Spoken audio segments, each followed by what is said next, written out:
Selamat pagi teman-teman, waktunya kita akan mendengarkan firman Tuhan. Mari kita berdoa terlebih dahulu.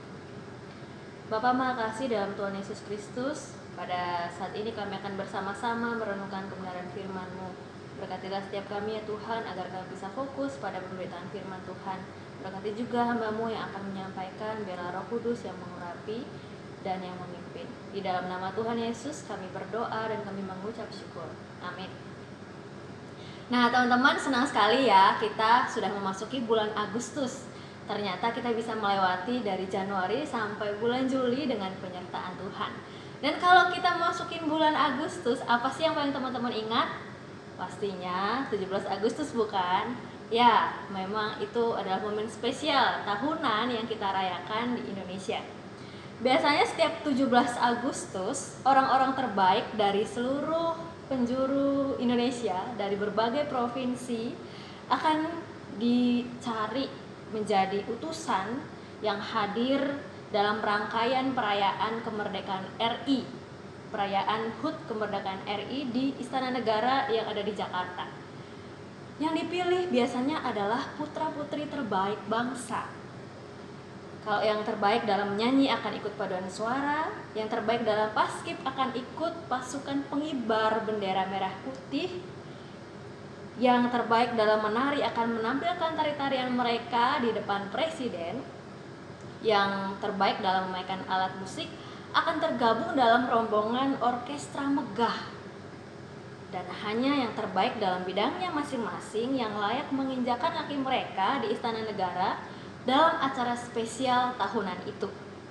Nah, teman-teman remaja GKI Palembang, ada nggak dari antara kalian yang pernah jadi utusan mewakili putra-putri terbaik Provinsi Sumatera Selatan atau mewakili Palembang untuk hadir di Istana Negara pada saat HUT kemerdekaan RI?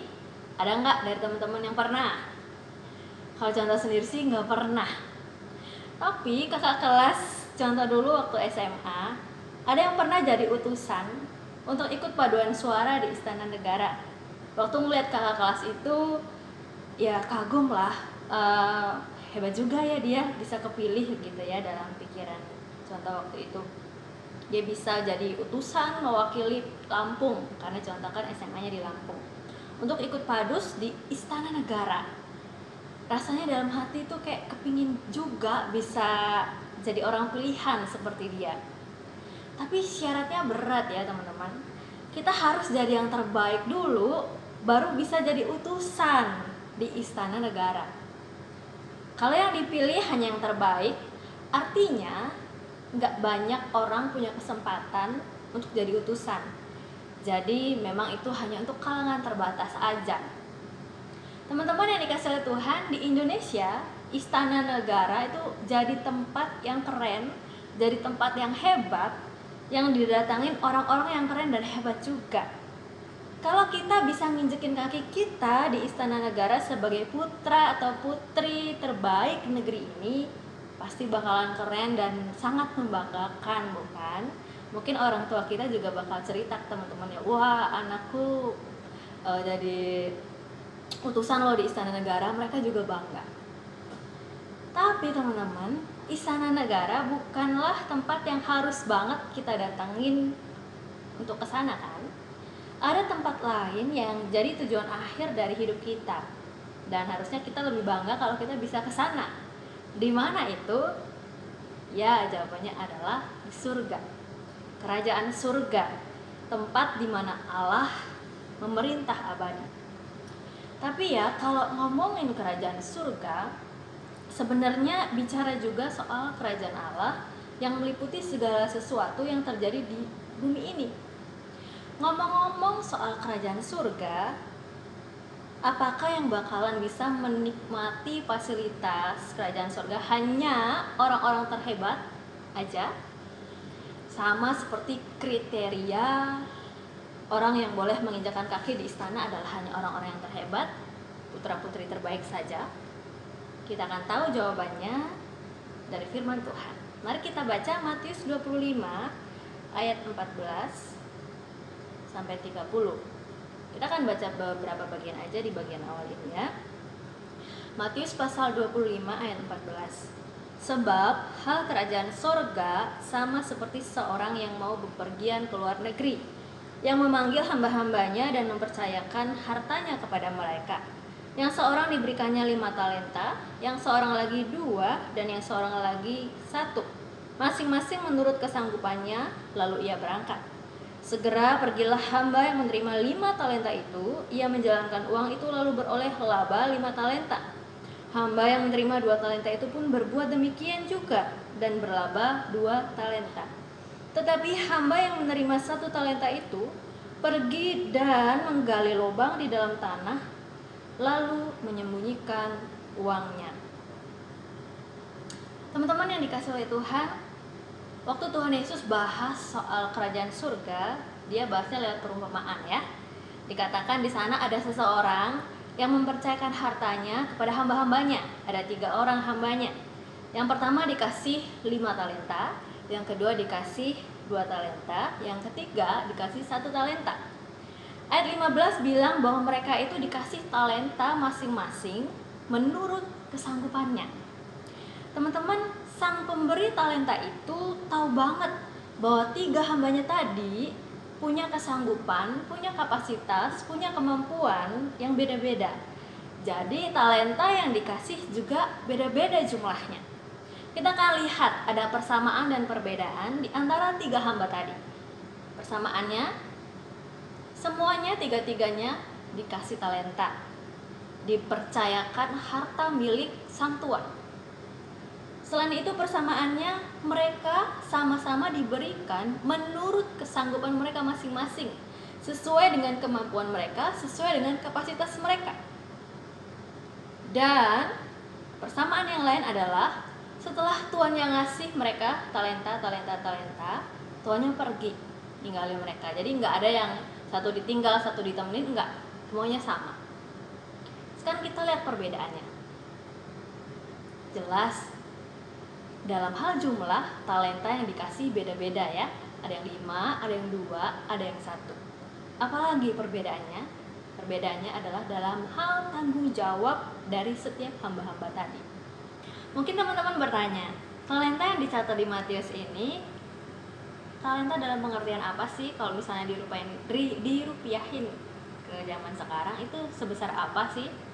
Nah, ada 2 kemungkinan jawaban. Kalau misalnya kita merujuk kepada perjanjian lama, 1 talenta itu disebutkan dalam Injil ini maksudnya adalah ukuran berat yang setara dengan 34 kg. Jika dihubungkan dengan sistem pembayaran zaman itu yang menggunakan perak, teman-teman, maka 1 talenta itu sama aja 34 kg perak. Dan harga perak per gram itu sekitar 13.000 per gram gitu ya. Jadi kalau misalnya ditotalin 1 talenta itu bernilai sekitar 442 juta. Yang kedua kemungkinannya kalau kita merujuk pada perjanjian baru, itu kita bisa membandingkan dengan upah pekerja pada waktu itu. Di zamannya Tuhan Yesus hidup, upah pekerja per hari itu 1 dinar, teman-teman. Dan 1 dinar ini sama aja dengan 1 koin perak yang beratnya 3,9 gram. Jadi 1 talenta itu setara dengan 23,9 tahun upah harian pekerja. Asumsinya kalau misalkan kita asumsikan ya, dengan UMR di Palembang sekarang, contoh ada cari-cari di internet itu sekitar 3,2 juta per bulan, maka 1 talenta itu setara dengan 917 jutaan rupiah. Jumlah yang gak sedikit ya teman-teman. Ternyata 1 talenta itu bukan jumlah yang kecil. Tapi kalau dibandingin dengan 2 atau 5 talenta, ya jelas kelihatannya jadi lebih sedikit kayak gitu ya. Kesannya lebih sedikit kalau 1 dibandingkan 2 atau 5. Tapi balik lagi nih teman-teman, kita harus ingat, tadi hamba-hamba itu dikasih talenta masing-masing menurut kesanggupannya, menurut kemampuannya, menurut kapasitasnya. Jadi bukan untuk dibanding-bandingin antara hamba yang 1 dengan hamba yang 2 atau dengan hamba yang ketiga. Nah teman-teman, lama setelah pembagian harta itu terjadi, diceritain sang tuannya itu balik lagi. Dan disitulah ketahuan deh sifat asli dari hamba-hamba tadi. sifat dari hamba pertama dan kedua itu adalah baik dan setia. Kenapa mereka dibilang sebagai hamba yang baik dan setia? Kita baca ayat 20 dan 22 ya. Masih di Matius 25, kita baca ayat 20. Hamba yang menerima 5 talenta itu datang dan ia membawa laba 5 talenta, katanya, Tuan, 5 talenta Tuan percayakan kepadaku. Lihat, aku telah beroleh laba 5 talenta. Ayat 25.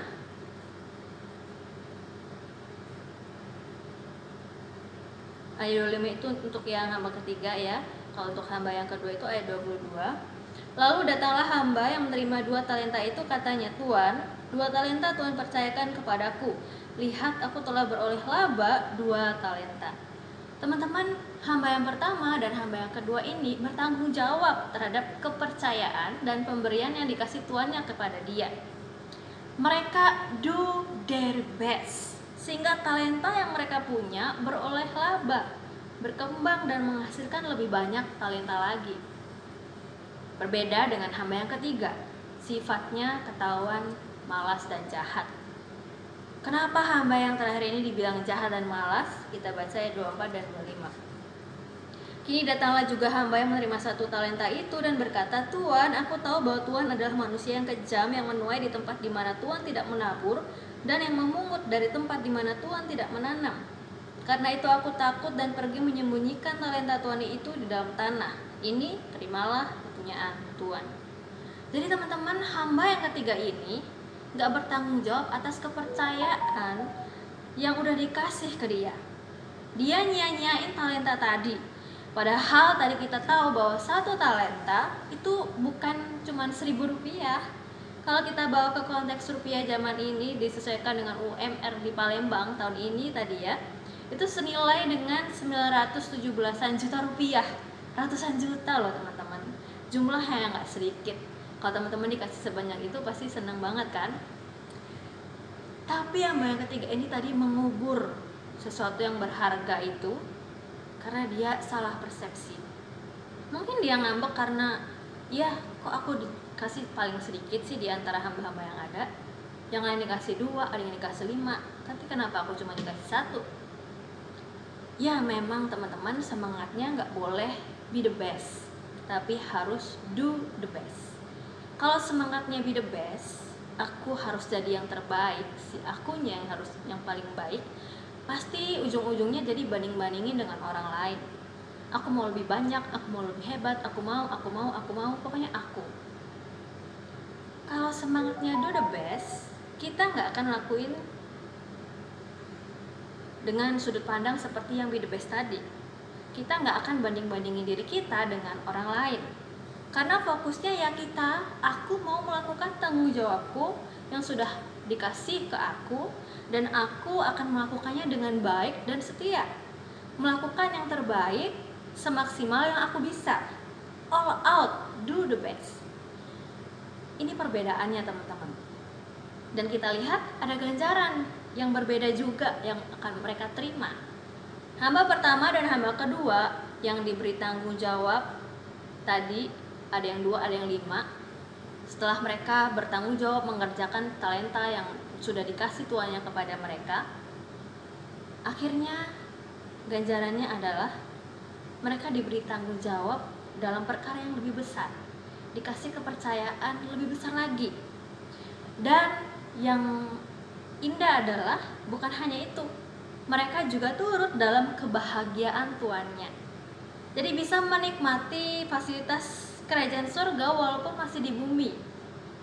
Berbeda dengan hamba yang ketiga, talentanya justru diambil dari dia dan dia dicampakkan ke dalam kegelapan yang paling gelap. Kita baca ayat 28 dan 30. Sebab itu ambillah talenta itu daripadanya dan berikanlah kepada orang yang mempunyai 10 talenta itu. Karena setiap orang mempunyai kepadanya akan diberi sehingga ia berkelimpahan, tetapi siapa yang tidak mempunyai apapun juga yang ada padanya akan diambil daripadanya. Ayat 30. Dan campakkanlah hamba yang tidak berguna itu ke dalam kegelapan yang paling gelap, di sanalah akan terdapat ratap dan kertak gigi. Ya teman-teman pasti tahulah tempat apa itu yang dimaksud ya. di sana ada ratapan dan kertak gigi, ya pastinya bukan surga, tapi sebaliknya, neraka. Jadi teman-teman, sebagai anggota dari keluarga kerajaan surga, kita harus punya prinsip yang benar mengenai penatalayan. Kita ini kan hambanya Tuhan, dan Tuhan itu Tuhan kita. Ketika kita masih ada di dunia ini, di bumi ini, ya hidup kita untuk melayani Tuhan. Kalau bicara melayani Tuhan, ya bukan hanya harus menjadi hamba Tuhan, harus jadi musa atau contoh gitu ya, tapi kita juga bisa melayani Tuhan dalam konteks kita masing-masing. Di rumah kita melayani Tuhan, di sekolah gitu ya, melalui hidup kita. Prinsip apa yang penting ini? Yang penting itu bukan soal seberapa hebat hasil akhir atau seberapa banyak pelipat gandaan yang kita kasih ke Tuhan, tapi seberapa setia kita dan do the best-nya kita mengelola dan mengembangkan potensi dan pemberian yang udah Tuhan kasih. Jadi bukan soal seberapa banyak pelipat gandaan yang kita berikan kepada Tuhan, tapi seberapa kita setia dan berusaha memberikan yang terbaik untuk Tuhan, mengelola dan mengembangkan potensi yang sudah Tuhan kasih itu untuk kemuliaan nama Tuhan. Teman-teman yang dikasih oleh Tuhan, penatalayan yang setia akan dikasih tanggung jawab yang lebih besar. Tadi yang dikasih 5 awalnya dia bertanggung jawab, akhirnya dikasih lagi. Yang 2 juga ketika dia bertanggung jawab baik dan setia, akhirnya dikasih lagi. Demikian juga kita, ketika kita setia melakukan tanggung jawab sesuai dengan talenta yang sudah Tuhan kasih, maka kita akan dikasih tanggung jawab yang lebih besar di masa yang akan datang. Artinya kita naik level jadinya. Misalnya teman-teman waktu kalian masih SD, SMP dan SMA pasti ngerasain dong ada perbedaan dalam hal tugas. Kalau kalian udah SMP ngerjain tugas anak SD pasti itu mah mudah gitu ya, karena kita sudah naik level. Gitu juga dengan teman-teman yang udah SMA ngerjain tugas anak SMP mudah, karena kalian sudah mengerjakan tugas yang lebih berat lagi di level yang lebih tinggi. Ya memang seperti itulah teman-teman. Ketika kita semakin naik level, maka tanggung jawab yang dikasih ke kita makin berat. Tapi justru itu akan membuat kita mengeksplorasi lebih dalam tentang pengetahuan kalau konteksnya di sekolah gitu ya. Ya, memang teman-teman menggunakan pemberian Tuhan dengan bijak dan produktif itu adalah aspek yang penting banget buat kita lakuin di dalam kehidupan kita hari lepas hari. Dan hasilnya nggak akan merugikan kita kok kalau kita baik dan menjadi hamba yang baik dan setia bertanggung jawab kepada Tuhan dalam setia tanggung jawab yang sudah Tuhan kasih. Karena Tuhan bakalan ngasih kita kesempatan lagi, dikasih kesempatan demi kesempatan lagi buat kita bisa makin berkembang dan makin menjadi berkat bagi orang lain yang lebih banyak lagi. Teman-teman yang dikasih oleh Tuhan, Allah menginginkan kita sebagai anak-anaknya agar kita bertanggung jawab dalam mengelola setiap anugerah yang Tuhan kasih ke kita dengan baik. Entah itu uang, entah itu waktu kita, entah itu bakat kita, atau karunia rohani yang Tuhan kasih kepada kita. Soal bagaimana kita mengelola uang nanti akan dibahas minggu depan ya. Soal bagaimana kita mengelola waktu, ya Allah lah yang harus jadi prioritas kita. Yang pertama dalam memberikan waktu kita. Kalau kita menempatkan Allah sebagai pusat dalam hidup kita teman-teman, kita pasti bakalan punya sifat yang benar terhadap waktu.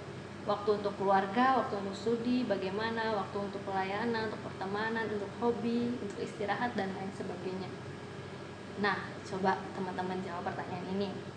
Apakah kamu sudah mengutamakan Allah dalam mempergunakan waktu-waktumu?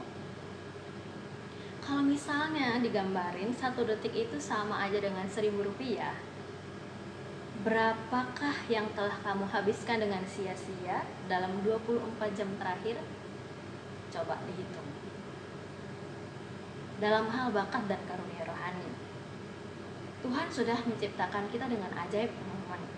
Setiap kita dikasih bakat alami dan juga karunia rohani oleh Tuhan. Bakat alami itu ya bawaan lahir gitu ya. Misalnya kalian tanpa harus belajar dengan bagaimana susah-susah sudah langsung jago olahraga misalnya. atau seni, atau public speaking. Seni itu macam-macam juga ya, ada yang seni rupa, seni musik, seni tari. Bagaimana kalian menggunakan setiap bakat alam itu? Apakah sudah digunakan untuk memuliakan nama Tuhan dengan maksimal? Apa saja karunia rohani yang sudah Tuhan kasih? Kalau karunia rohani itu ya karunia yang Tuhan kasih ketika kita sudah mengalami lahir baru ya. Kalau teman-teman baca di 1 Korintus 12 itu macam-macam karunia rohani. Misalnya ada yang bisa berkata-kata dengan hikmat, menyembuhkan orang sakit, dan lain-lain. Apa saja bakat alami dan karunia rohani yang sudah Tuhan percayakan untuk kamu? Dan apakah kamu sudah memakainya untuk mengembangkan bakat itu, mengembangkan karunia itu untuk memuliakan nama Tuhan? Yuk kita periksa ulang dalam bagian mana kita perlu mengurangi alokasi waktu dan dalam bagian mana kita perlu menambah alokasi waktu kita untuk lebih memuliakan nama Tuhan. Yuk kita lihat lagi bagaimana kita memakai dan mengembangkan bakat-bakat dan karunia rohani yang sudah Tuhan kasih untuk memuliakan Tuhan. Dan mari kita terus ngecek diri kita masing-masing, semangat apa yang kamu hidupi setiap hari. Apakah do the best atau be the best? Harusnya do the best ya, bukan be the best. Kiranya Tuhan Yesus memberkati setiap kita. Lukas 16 ayat 10 akan menjadi firman Tuhan yang menutup perenungan kita hari ini. Barang siapa setia dalam perkara-perkara kecil, ia setia juga dalam perkara-perkara besar. Dan barang siapa tidak benar dalam perkara-perkara kecil, ia tidak benar juga dalam perkara-perkara besar. Kiranya setiap kita sebagai remaja-remaja Kristen terus menjadi anak-anak yang setia terhadap perkara kecil dan do the best dalam setiap anugerah yang sudah Tuhan kasih, dalam setiap talenta yang sudah Tuhan berikan kepada kita, dan kita mengusahakan yang terbaik itu bukan untuk diri kita tetapi untuk kemuliaan nama Tuhan. Mari kita berdoa. Bapa, kami sungguh mengucap syukur untuk firman Tuhan yang kami dengarkan hari ini. Kiranya Engkau menolong kami agar kami bisa memahami dan mengerti dengan baik, dan tidak hanya sampai di situ saja, tetapi kami bisa menjadi pelaku-pelaku firman Tuhan. Kami menghargai setiap anugerah yang Tuhan berikan kepada kami, dan kami melakukan yang terbaik untuk hormat dan kemuliaan nama Tuhan. Pujilah nama-Mu Bapa, dalam nama Tuhan Yesus kami berdoa dan kami mengucap syukur. Amin. Do the best. Do your best. Do the best. Do your best. Do the best. Do your best.